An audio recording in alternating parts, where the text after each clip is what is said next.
ദൃഢം ഭൂതകാലം സിനിമകൾ മോഷണമെന്ന ആരോപണവുമായി മുൻ DGPയും തിരുവനന്തപുരം കോർപ്പറേഷനിലെ BJP കൗൺസിലറുമായ R. ശ്രീലേഖ.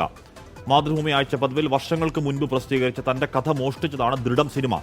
തന്റെ യൂട്യൂബ് ചാനലിൽ പറഞ്ഞ അനുഭവ കഥയുടെ മോഷണമാണ് ഭൂതകാലമെന്നും R. ശ്രീലേഖ ആരോപിക്കുന്നു. ഷൈൻ നിഗം നായകനായ ഒരു പോലീസ് ത്രില്ലറാണ്. മാർട്ടിൻ ജോസഫ് സംവിധാനം ചെയ്ത സിനിമയാണ് ദൃഢം. ഈ ദൃഢം ചലച്ചിത്രം താൻ കണ്ടു. അതിനുശേഷമാണ് ഇത് മുൻപ് താൻ എഴുതിയൊരു ചെറുകഥയുടെ മോഷണമാണ് എന്ന ആരോപണം R. ശ്രീലേഖ ഉന്നയിക്കുന്നത്. ഫേസ്ബുക്കിലാണ് R. ശ്രീലേഖ തന്റെ ആരോപണം ഉന്നയിക്കുന്നത്.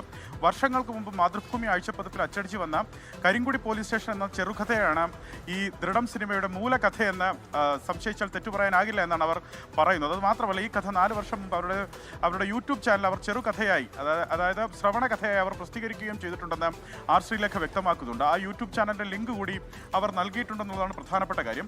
അതിന്റെ തൊട്ടു പിന്നാലെയാണ് പറയുന്നത് 3 വർഷം മുമ്പ് അതേ യൂട്യൂബ് ചാനലിൽ പറഞ്ഞൊരു അനുഭവ കഥയുടെ മോഷണമാണ് ഭൂതകാലം എന്ന പല അവാർഡുകളും നേടിയ സിനിമയെന്നാണ് R. ശ്രീലേഖയുടെ ആരോപണം. തലക്കെട്ടിലും സാമ്യമുണ്ട്. ഭൂതഭവനം എന്നായിരുന്നു ശ്രീലേഖ ആ കഥക്കിട്ട പേരെന്നാണ് അവർ പറയുന്നത്. അതിൻ്റെയും ലിങ്ക് അവർ പങ്കുവച്ചിട്ടുണ്ട്.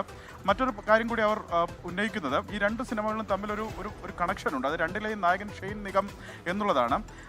ഷൈൻ നിഗമിനെ കുറ്റപ്പെടുത്തുന്നില്ല, പക്ഷേ ഷൈൻ നിഗമിനെ അഭിനന്ദിക്കുന്നു. പറവ സിനിമ കണ്ടത് മുതൽ എക്സാക്ട് വരികൾ ഇങ്ങനെയാണ്. ഈ 2 സിനിമകൾ തമ്മിൽ മറ്റൊരു കണക്ഷൻ ഉണ്ട്. രണ്ടിലെയും നായകൻ ഷൈൻ നിഗമാണ്.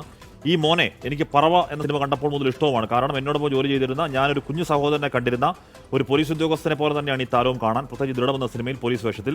എനിക്ക് വീട്ടിലെ കോശ്ശേരി മാവിന്റെ തയ്യും ഇടയ്ക്കിടെ ശുദ്ധമായ തേനും നെയ്യും ഒക്കെ സമ്മാനിച്ചിരുന്ന മുഹമ്മദ് എന്ന പോലീസ് ഉദ്യോഗസ്ഥനാണ് ആ കക്ഷി എന്ന് പറയുകയാണ്. അപ്പോൾ അലക്സ്, R. ശ്രീലേഖ പറയുന്നത് മേക്ക് സെൻസ് എന്ന് പറയാമോ?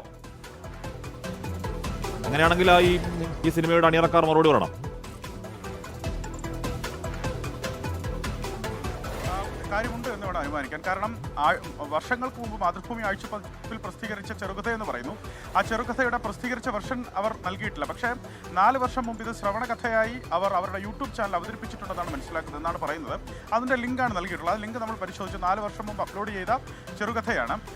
അതിൻ്റെ ഇതിവൃത്തം ഇതുമായി അതിൻ്റെ മൂലകഥ ഇതുമായി ബന്ധപ്പെട്ട് ദൃഢം സിനിമയുമായി ബന്ധപ്പെട്ടിരിക്കുന്നതെന്നാണ് അവർ പറയുന്നത്. എങ്കിലും സ്വാഭാവികമായി സിനിമയുടെ അണിയറ പ്രവർത്തകർ അതുമായി ബന്ധപ്പെട്ട കാര്യങ്ങൾ വിശദീകരിക്കേണ്ടി വരും. പക്ഷേ നിലവിൽ R. ശ്രീലേഖ അതുമായി ബന്ധപ്പെട്ട പരാതിയൊന്നും എവിടേക്ക് മൂവ് ചെയ്തിട്ടില്ല എന്നാണ് മനസ്സിലാക്കുന്നത്. അവർ തനിക്ക് പറയാനുള്ള കാര്യം അവരുടെ സോഷ്യൽ മീഡിയ പ്ലാറ്റ്ഫോമിൽ ഫേസ്ബുക്കിൽ അവർ കുറിച്ചിരിക്കുന്നു എന്നാണ് മനസ്സിലാക്കുന്നത്.